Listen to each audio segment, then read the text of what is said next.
Alhamdulillah, alhamdulillahilladzi hadana bi hidayatil Qur'an wa nawwarana bi nuril Islam wal iman. Asyhadu an la ilaha illallah wahdahu la syarika lah, munazzal bi syariatil Islam. وأشهد أن سيدنا ونبينا محمدا عبده ورسوله خير الأنام.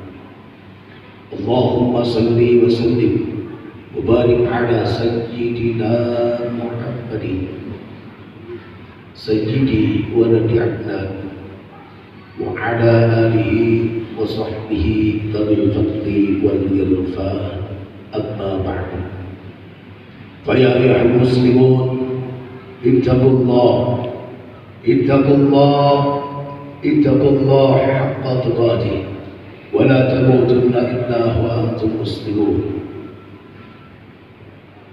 قال الله تعالى في كتابه الكريم وهو أصدق القائلين: أعوذ بالله من الشيطان الرجيم، بسم الله الرحمن الرحيم.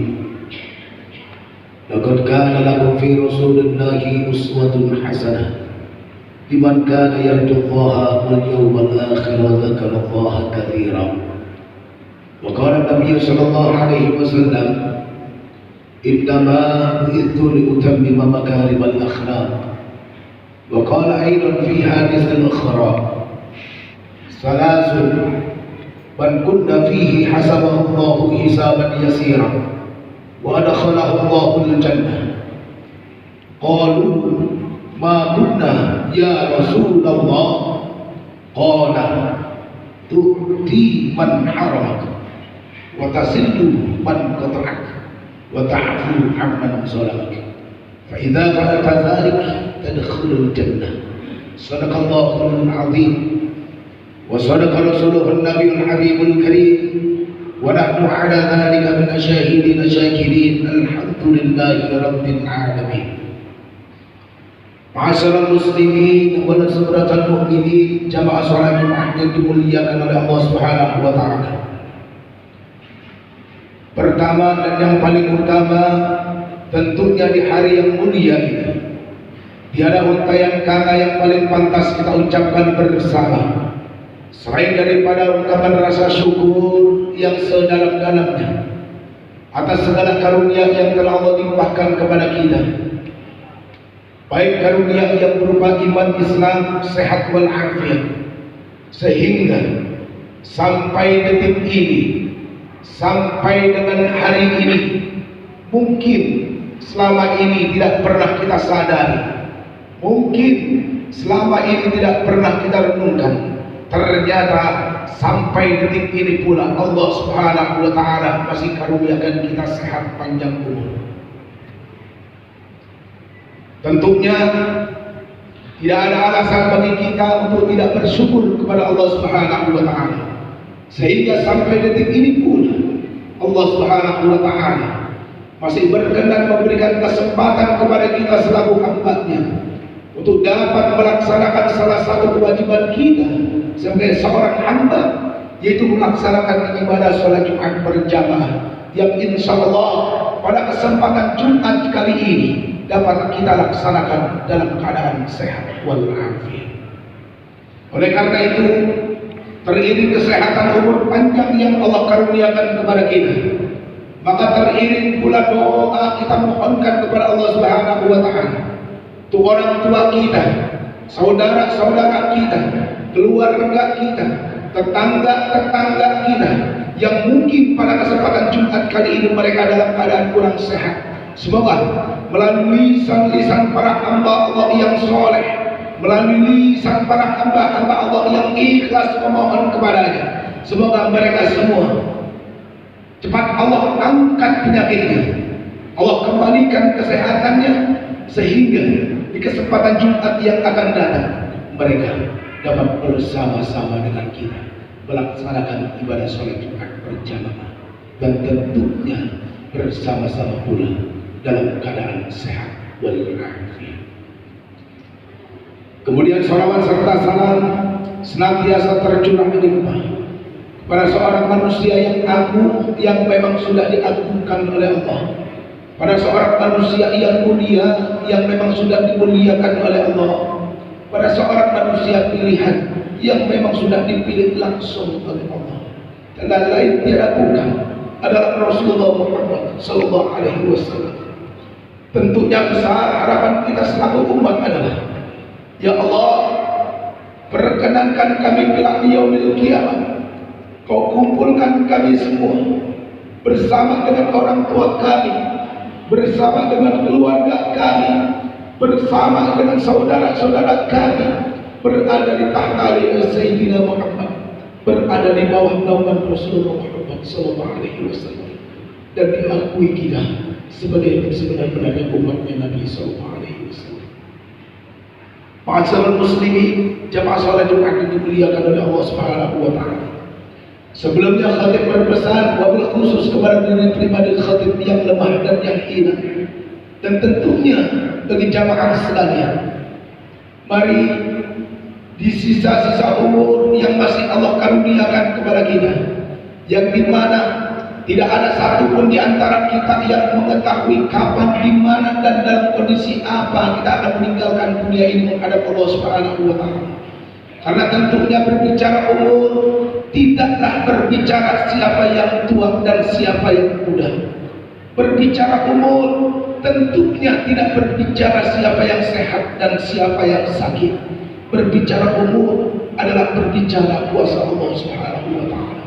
Oleh karena itu, di situasi dan kondisi saat ini yang memang kita semua sudah merasakan bersama, mari kita mohon kepada Allah Subhanahu wa taala, semoga Allah berikan sehat panjang umur kepada kita, dan insya Allah kita mampu memanfaatkan umur dengan sebaik-baiknya, dengan berusaha untuk meningkatkan kualitas serta kuantitas iman dan takwa kita kepada Allah Subhanahu wa taala, sehingga umur kita akan menjadi umur yang manfaat dunia dan akhirat.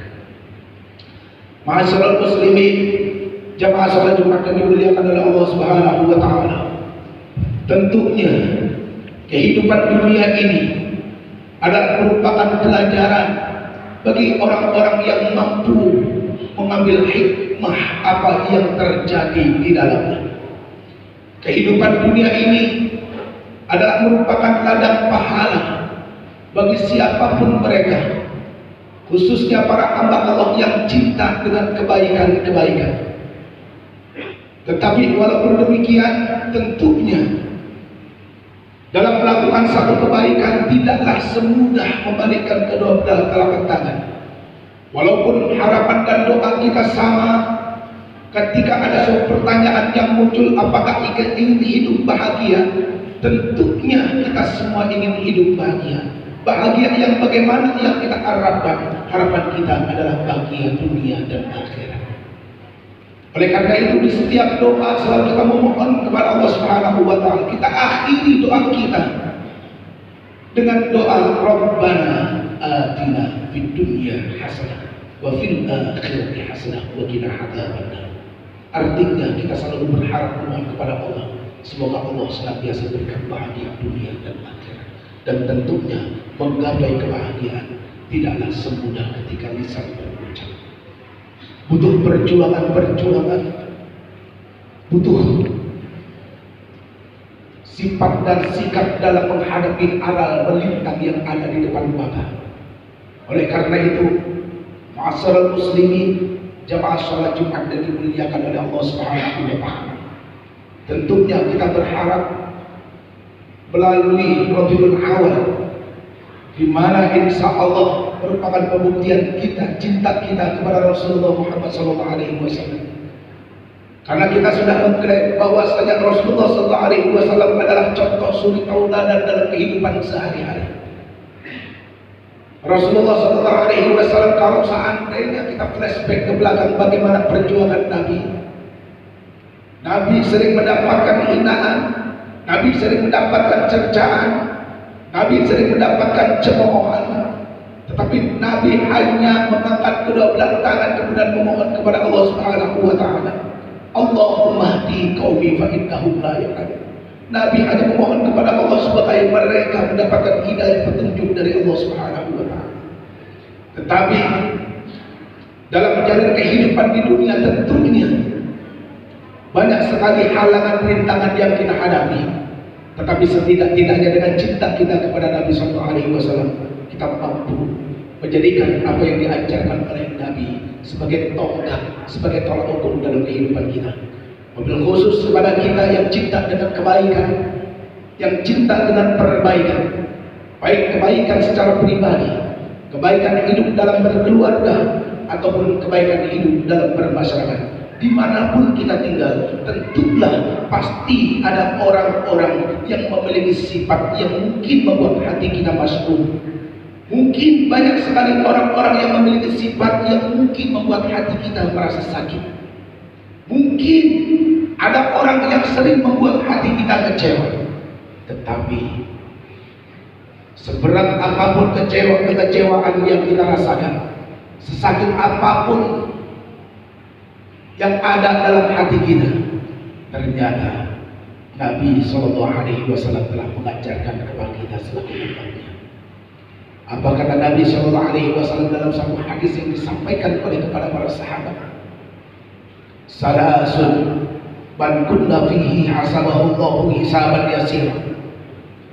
Ada 3 hal yang apabila kita laksanakan, hasabahullahu hisaban yasir, maka kelak di yaumil qiyamah Allah Subhanahu wa taala akan menghisab kita dengan hisab yang seringan-ringannya. Kemudian para sahabat bertanya, "Ma kunna ya Rasulullah?" Apa itu ya Rasulullah? Kemudian Rasulullah menjawab, "Qala tu'ti man harah." Berilah kepada orang yang pelit dengan kita.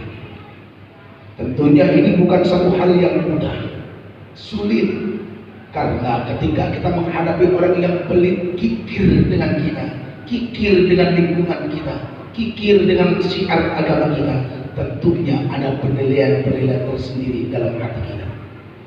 Kenapa Rasulullah mengajarkan hal demikian? Karena Rasul tahu bahwasanya sifat manusia sebetulnya adalah butuh keseimbangan. Ketika ada orang yang pelit, maka manusia akan lebih cenderung untuk berbuat yang sama kepada orang yang pelit. Tetapi apa yang diajarkan Rasulullah tidak. Berilah kepada orang-orang yang pelit kepada kita. Kita yakin sekeras apapun hati manusia, tetapi hatinya masih terbuat dari daging yang lemah. Maka insya Allah dengan usaha kebaikan yang kita lakukan, memberikan contoh kepada orang-orang yang kikir, kepada orang-orang yang pelit, lambat laun hatinya akan lunak, hatinya akan lemah, dan insya Allah melalui kuasa dan izin Allah Subhanahu wa taala, melalui sikap yang baik, melalui budi pekerti yang baik, melalui akhlak yang baik, Allah Subhanahu wa taala akan membukakan pintu hati bagi orang-orang yang pelit dan kikir, baik kikir di hadapan Allah maupun kikir di hadapan manusia. Kemudian yang kedua, wa ta'fu amman zalamaka. Rasulullah mengajarkan kepada kita untuk berusaha memaafkan kepada orang-orang yang berbuat zalim kepada kita. Pelit memang, sulit memang, apalagi kezaliman itu sudah tertancap kuat dalam hati kita. Apalagi kezaliman itu berdampak cara pandang yang berbeda dalam masyarakat kita. Seolah-olah langkah kita terhambat, seolah-olah aktivitas kita pun terhadap. Tetapi inilah yang diajarkan oleh Nabi Sallallahu Alaihi Wasallam. Kalau seandainya kezaliman kita balas dengan kezaliman, maka pertanyaan yang muncul adalah apa dan di mana perbedaan kita dengan dia. Kita adalah hamba Allah yang hidup hanya sekali. Kita berharap kita memiliki makna dalam kehidupan kita. Kita memiliki arti dalam kehidupan kita, khususnya di hadapan Allah Subhanahu wa taala. Sekali lagi, secara khusus mungkin ini adalah kehidupan pribadi kita, keluarga kita, dan tentunya kehidupan di masyarakat di mana kita bertempat tinggal. Sulit memang untuk bisa memaafkan orang-orang yang zalim. Tetapi ketika lisan kita bukan saya adalah umatnya Nabi Sallallahu Alaihi Wasallam, dan saya berharap kelak di yaumil qiyamah Allah tempatkan saya berada di tahta Sayyidina Muhammad, berada di bawah naungan Rasulullah Muhammad sallallahu alaihi wasallam, serta mendapatkan syafaat dari Rasulullah sallallahu alaihi wasallam. Tetapi kebanyakan manusia zaman sekarang pandai berucap melalui lisannya, tetapi dari sikapnya, dari sifatnya terdapat banyak yang jauh dari apa yang diajarkan oleh Nabi sallallahu alaihi wasallam. Kemudian yang ketiga tentunya adalah watasilu wan qata'ah, berusaha untuk terus menyambung hubungan silaturahmi kepada orang-orang yang memang sudah jelas-jelas memutuskan kepada kita. Inilah Islam yang kita anut.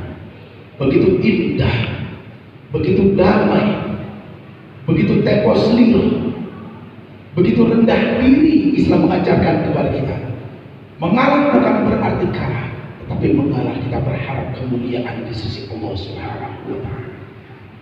Oleh karena itu, melalui tiga sifat ini yang mungkin mudah terucapkan oleh lisan, tapi berat apabila dilaksanakan. Tetapi setidak-tidaknya dengan segala daya dan upaya kita, melalui cinta kita kepada Allah, melalui cinta kita kepada Rasulullah sallallahu alaihi wasallam, karena cintanya Rasulullah kepada kita tidak hanya cukup cinta dunia, bahkan satu doa Nabi sallallahu alaihi wasallam di yaumil qiyamah, ya Allah, izinkan saya untuk tidak memasuki surga kecuali umatku nanti berada bersama-sama di belakang saya. Izinkan ketika kaki saya melangkah masuk ke dalam surga, maka teriringi oleh umatku secara keseluruhan. Ya Allah, inilah doa Nabi yang begitu sangat cintanya kepada kita selaku umatnya. Oleh karena itu, kalau seandainya lisan ini sudah berucap saya cinta kepada Nabi sallallahu alaihi wasallam, maka berusahalah kita bersama-sama untuk bisa melambangkan hati kita, karena kita tidak mungkin berharap semua manusia cinta dengan kita. Kita tidak mungkin semua manusia itu pro dengan kita. Kita tidak mungkin berharap semua manusia itu peduli dengan kita. Pasti ada saja manusia-manusia yang berusaha membuat hati kita sakit. Pasti ada saja manusia-manusia yang mungkin membuat hati kita kecewa. Tapi insya Allah kekecewaan sakit hati ketika kita bersabar, ketika kita tawakal, dan ketika kita bersandar hanya kepada Allah Subhanahu wa Ta'ala, insya Allah Allah akan siapkan sesuatu hal yang manis ke depannya. Karena segala yang pahit akan berganti manis dari Allah Subhanahu wa Ta'ala. Ma'asyiral muslimin, jamaah salat Jumat yang dimuliakan oleh Allah Subhanahu wa Ta'ala, dan tentunya yang terakhir, semoga melalui usaha kebaikan-kebaikan yang kita lakukan, kelak di yaumil qiyamah Allah tempatkan kita termasuk golongan hamba-hamba Allah yang baik, dan Allah tempatkan kita bersama-sama di tempat yang terbaik, yaitu surganya Allah Subhanahu wa Ta'ala. Demikianlah khutbah singkat yang dapat kami sampaikan. Semoga dapat memberikan manfaat wabil khusus kepada diri pribadi serta bagi jamaah sekalian. Barakallahu li wa lakum fil Qur'anil azim wa nafa'ani bima yaqulu fihi min al-ayati wa sifil hakim. Taqabbal minna wa minkum tilawatahu innahu was-sami'ul 'alim. Aqulu qawli hadha astaghfirullahal 'azim li wa lakum wa lisa'iril muslimina wal muslimat wal mu'minina wal mu'minat fastaghfiruhu innahu huwal ghafurur rahim.